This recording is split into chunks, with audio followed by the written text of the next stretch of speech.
Good morning, students. Today we are going to start our new chapter, that is NCERT Science Class 10, chapter number 15, Our Environment. In this chapter we will study about our environment and the factors, non-living and living things, and food chain, food web, means how our environments are working with all the elements. Now we will start our chapter. First, everything that surrounds us is environment. It includes both living means biotic and non-living means abiotic components.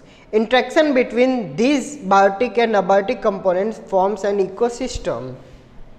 Means our anything from our surrounding, that is our environment, and make a ecosystem.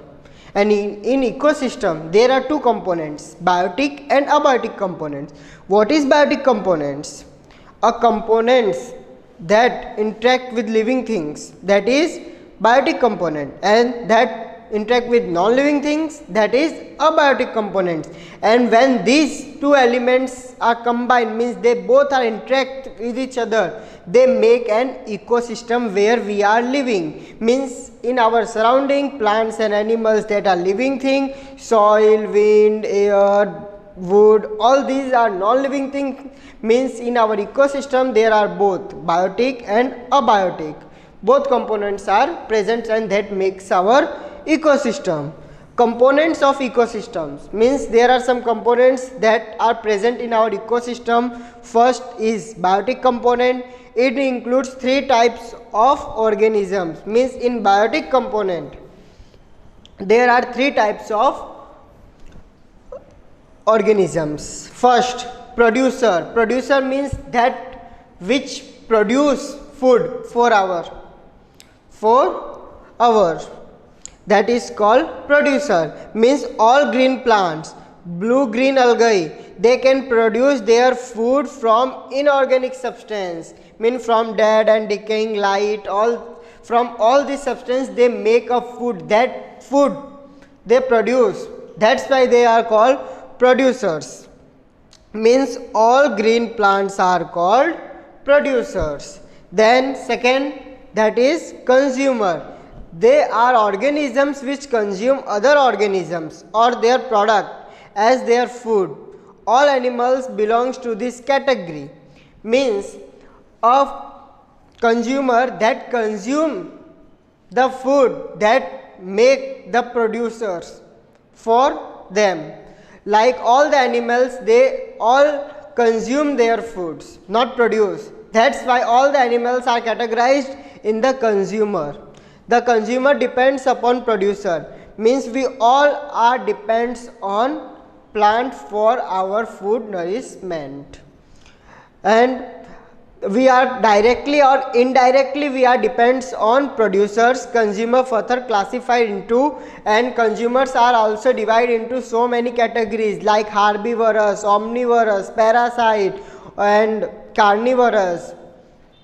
Now these are the categories that consumers are divided. What are herbivorous animal? A animal that eat grass and green leaves. These all are in a herbivorous category. Carnivorous, that eats small fleshes of animal, means like meat, or lion, tiger. These all are the examples of carnivorous.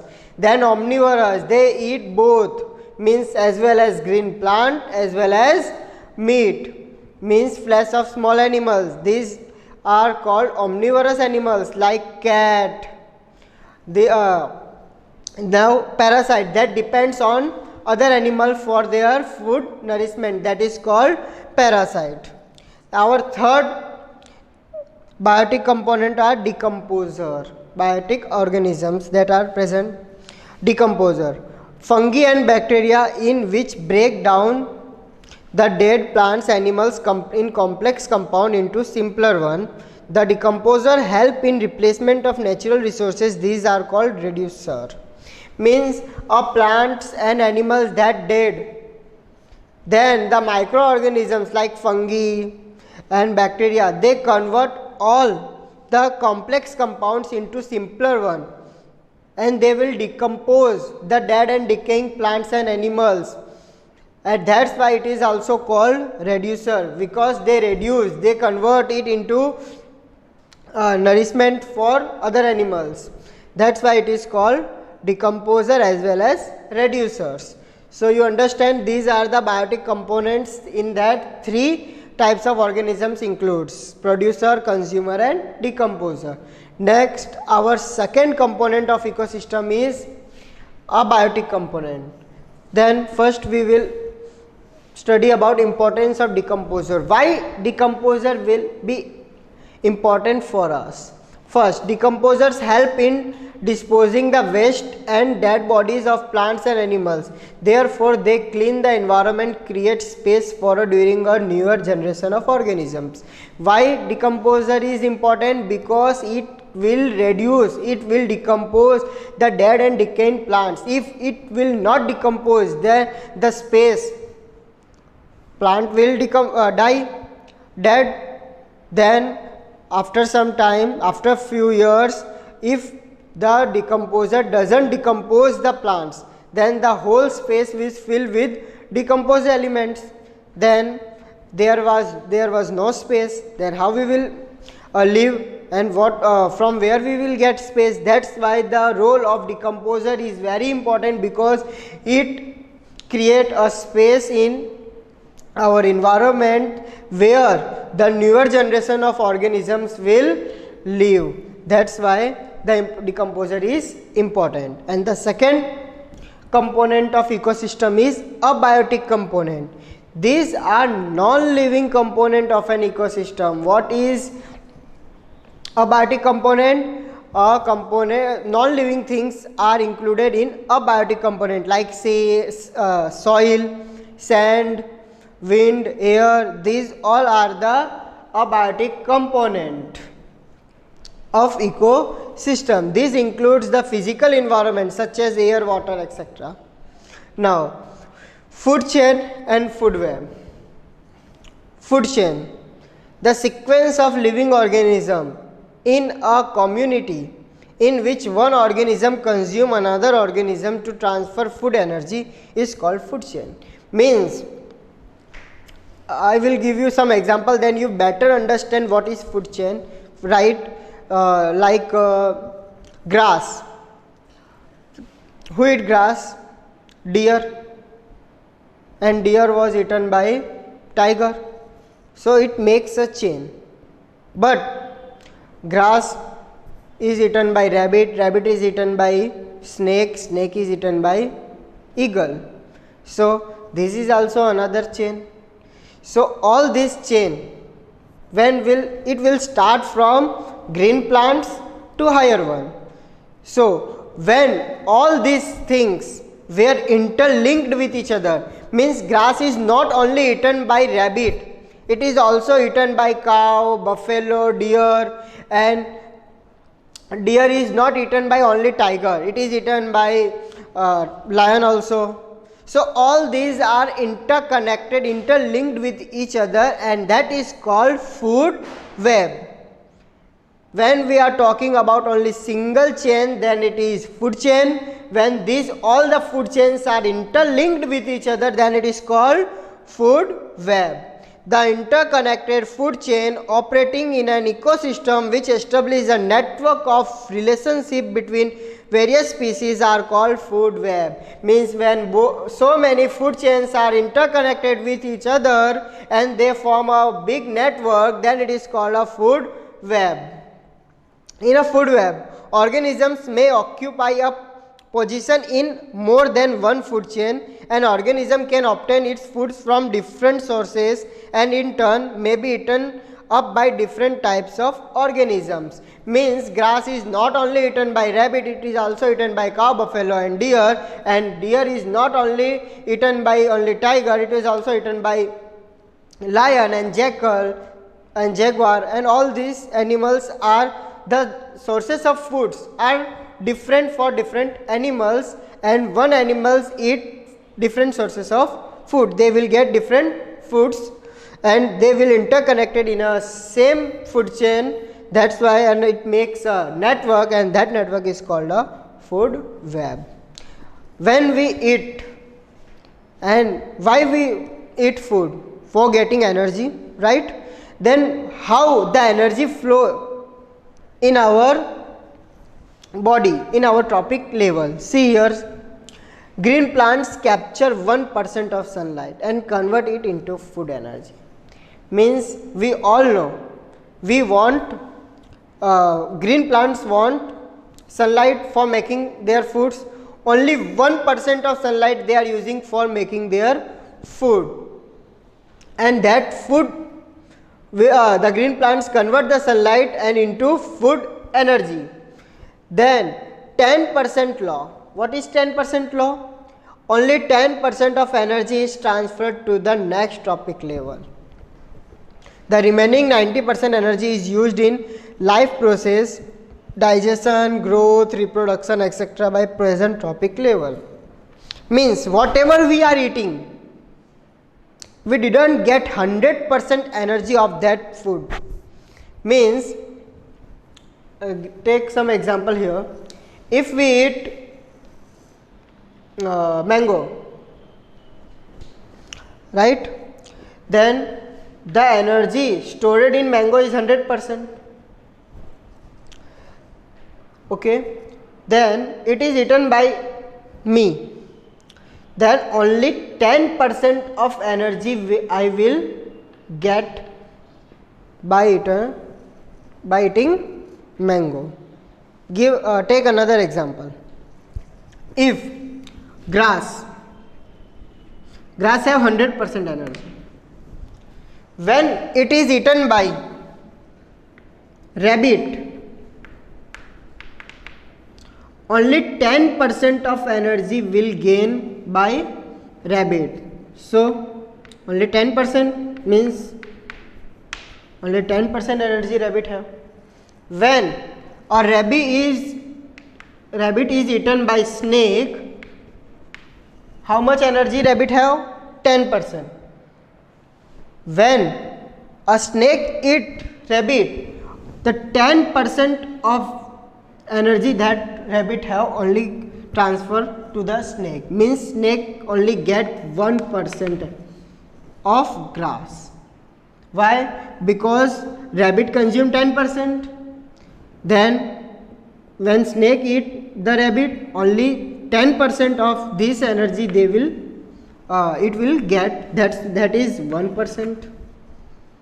When snake is eaten by eagle, then how much they get energy? 10% of snake energy, means only 0.1% energy eagle get when it eat snake.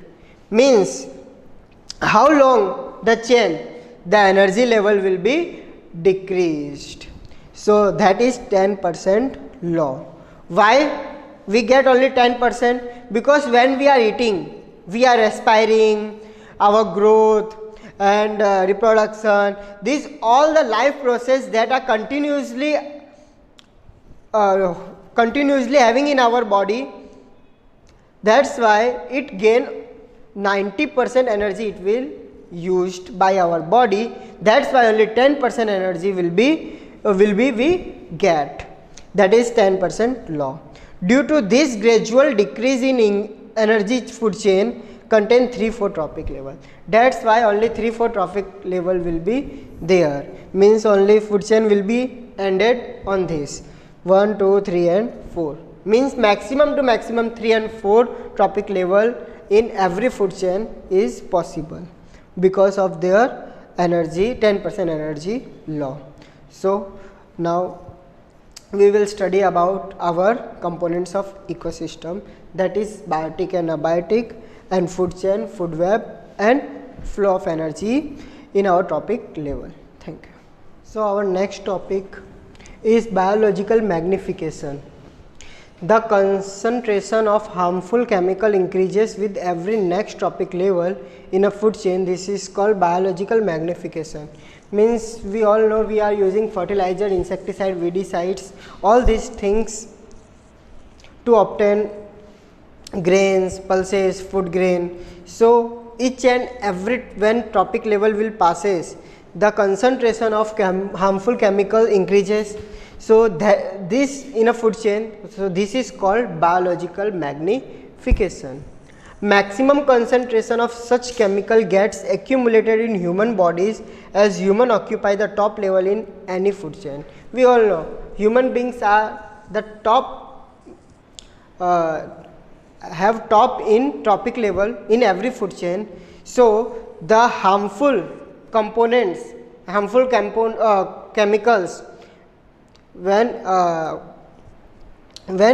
trophic level will be decreased from grass to human being, then in each every trophic level the concentration of chemical was increasing. So in the last of the trophic level human beings, so all the harmful chemicals will injected in human bodies. So the way so in this modern time there are so many diseases will be there in human bodies because of these things. We are not obtaining organic foods, organic vegetables. That's why we are using so much fertilizers and insecticides, and finally we will absorb that all chemicals, so our health will be bad. Now environmental problems. When we are using these chemicals, there are some environmental problems also occur. The environmental problems like changes in the environment affect us, and our activities change the environment around us. Human activities leads to pollution, deforestation, etc. Means the activities is done by human and animals and all other things. It changes our environment. So all the activities regarding our environment we also changes. So like deforestation, these all it will unbalance the ecosystem, and it directly or indirectly affect to human being and environment. Like ozone layer. Ozone layer is a protective blanket around the earth which absorb most of the harmful UV radiation of the sunlight, thus protecting living beings from many hazards such as skin cancer, contact, destruction of plant, etc. We all know ozone layer is the protective layer of our earth. The sunlight are coming from sun.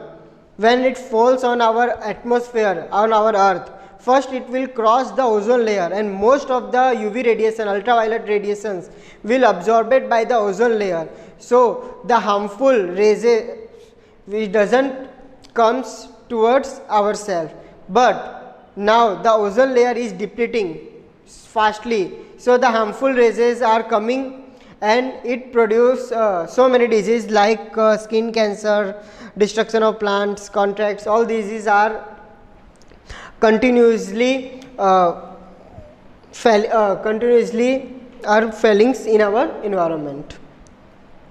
Now ozone means O3. How ozone layer be made? Ozone means O3, it is chemical name, is present at higher levels at atmosphere. It is in a stratosphere. It is deadly poison at ground level. If we directly contact of ozone layer, it was very poisonous for us. Immediately we will be dead, we will die when we contact as a ozone layer. It is very harmful gas at ground level, but when it was in atmosphere as a layer blanket, it is very helpful for us. It protects us from ultraviolet rays. Formation of ozone molecules. How ozone molecules are forming in our atmosphere? The high energy means the ultraviolet radiations when coming on our earth, it breaks the oxygen molecules into free oxygens O, and these oxygen atoms then combine with another oxygen molecules. Then O2 combine with O and it forms O3, and that is our ozone layer. And in this way, ozone layer will be created in our atmosphere. Depletion of ozone layer means ozone layer will, if it will deplete, then what happens? The decrease in the thickness of ozone layer over Antarctica. This one an example. At Antarctica, we all know the ozone layer was depleting at very high speed. That's why the glacier were melting at a high speed, and the ice will melt. Then it comes floods, and in future times we didn't have fresh water also because of the depletion of ozone layer. And the first time we observed the depletion of ozone layer at 1985, and we termed as ozone hole. We named the depletion of ozone layer at the first time ozone hole in 1985. Now this decrease was linked to excessive use of synthetic materials and chemicals like CFC, chlorofluorocarbons, which are used in refrigerators, ACs, fire extinguisher, etc.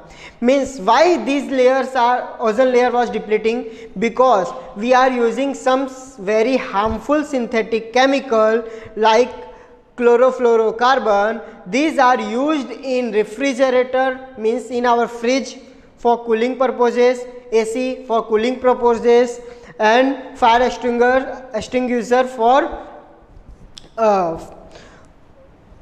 where fire was happen, we have to close the fire. That's why we are using fire extinguisher. Now garbage disposal, and we all know CFC was banned in all our countries because they causes the depletion of ozone layer. So our last topic is garbage disposal. It is also an important part of our environment. If we carefully doesn't dispose the garbage, then it also produce so many deadly disease. That's why garbage disposal is very important. Improvement in lifestyle have resulted in accumulation of large amount of waste materials. We are using so many materials for our better lifestyle, for our benefit, but with that we are also increasing large amount of waste materials at our house, and we are throwing everywhere, anywhere that garbage, and it produces so many disease. Now garbage contain following types of material. How many types of? There are two types of materials, two types of waste: biodegradable waste and non-biodegradable waste.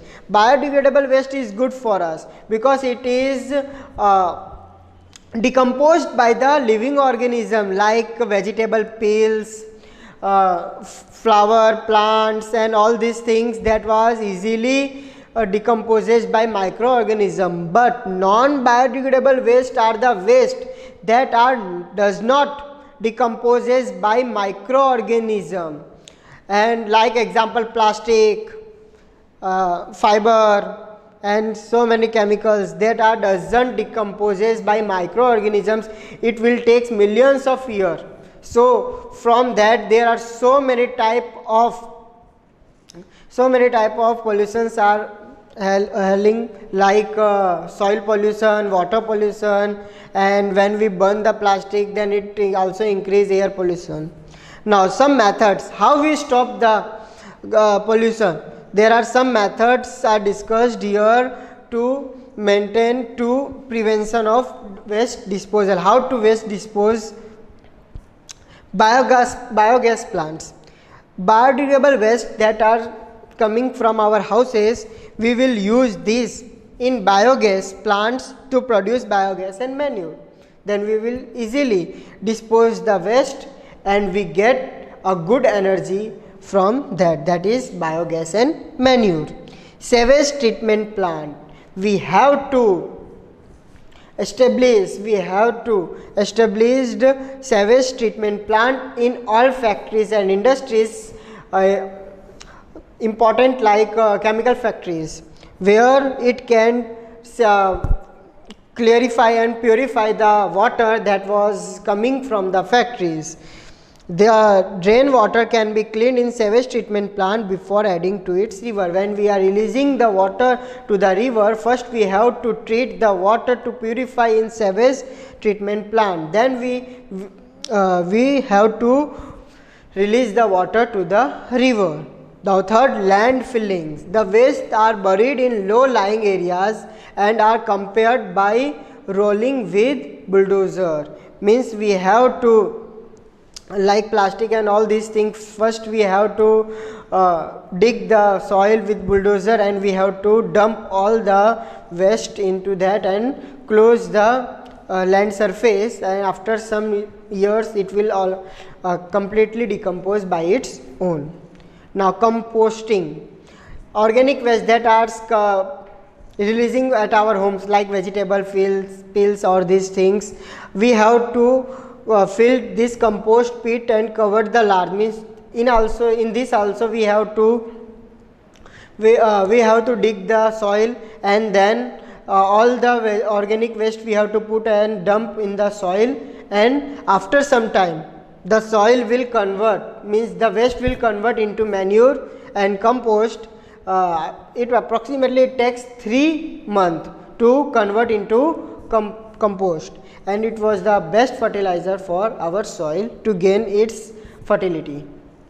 Recycling means the non-biodegradable waste that are recycled to make new items. Now this in modern time mostly we are using recycled things, like we are also using at our home. When we purchase a bottle, then for cold drinks, where after use we are using for water, for drinking water purposes. So this is also a recycling, but now we are using the papers that we make already, then we will recycle and again it will use for return purposes and for different purposes. So it also save us energy, and it reduce the pollution level of atmosphere also. Reuse. Again I told you right now, the bottle that we are purchases for cold drinks we are using at our home for drinking purposes, then if we will reuse the substance, then it saves us energy and save the environment also. So this chapters was completed, and thank you.